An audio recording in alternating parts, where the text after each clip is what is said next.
इस वीडियो से हम सीखेंगे रोमन संख्याएं, उनके उपयोग और उनको लिखने के नियम। गणना को व्यक्त करने के लिए हमें संख्याओं की जरूरत होती है और संख्याओं को व्यक्त करने के लिए संकेतों की। हम हिंदू अरेबिक संख्यांकों यानी हिंदू अरेबिक न्यूमरल्स की पद्धति का उपयोग करते हैं, जिसमें 0 से 9 तक के अंकों का प्रयोग कर संख्या व्यक्त की जाती है। इसी तरह की और पद्धतियां भी है। आइए इस वीडियो में हम बात करें ऐसी ही एक प्राचीन पद्धति की, जिसका नाम है रोमन संख्यांकों की पद्धति यानी रोमन न्यूमरल्स।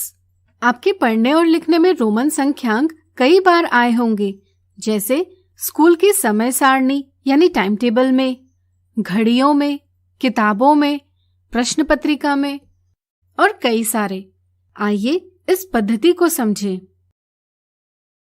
रोमन संख्यांक यानी रोमन न्यूमरल्स साधारणतः 7 अलग अलग संकेतों यानी सिंबल्स के प्रयोग से दर्शाए जाते हैं, जो व्यक्त करते हैं 1, 5, 10, 50, 100, 500 और 1000। इन संकेतों का प्रयोग करने के कुछ नियम हैं। आइए इन्हें जानें। जितनी बार कोई संकेत दोहराया जाता है, उसका मान उतनी ही बार जोड़ा जाता है। इसी तरह 10 के संकेत को दोहराने से 20 और 30 प्राप्त होते हैं। क्या रोमन संकेतों को कितनी भी बार दोहराया जा सकता है? नहीं। 1, 10, 100 और 1000 के संकेत 3 से अधिक बार नहीं दोहराए जाते, जबकि 5, 50 और 500 के संकेत कभी भी दोहराए नहीं जाते।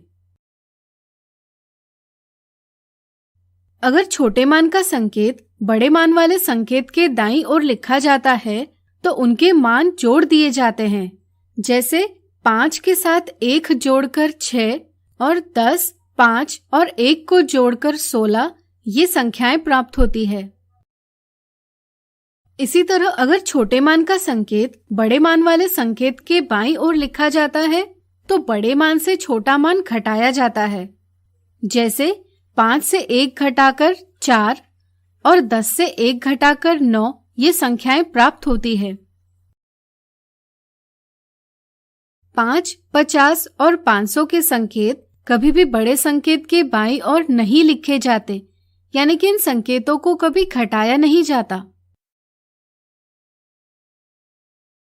1 का संकेत केवल 5 या 10 के संकेत के बाईं ओर ही लिखा जाता है, यानी कि इनसे ही घटाया जा सकता है।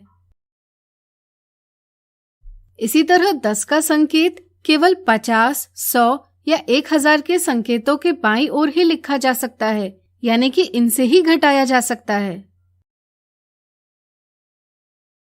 इस समझ से क्या आप बता सकते हैं कोई रोमन संख्यांक निम्नलिखित प्रकार से क्यों नहीं लिखा जा सकता? प्रयास कीजिए।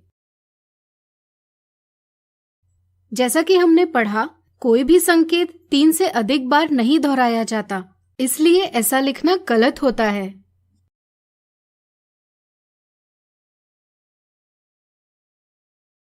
तो इस वीडियो से हमने सीखा रोमन संख्याएं, उनके उपयोग और उनको लिखने के नियम।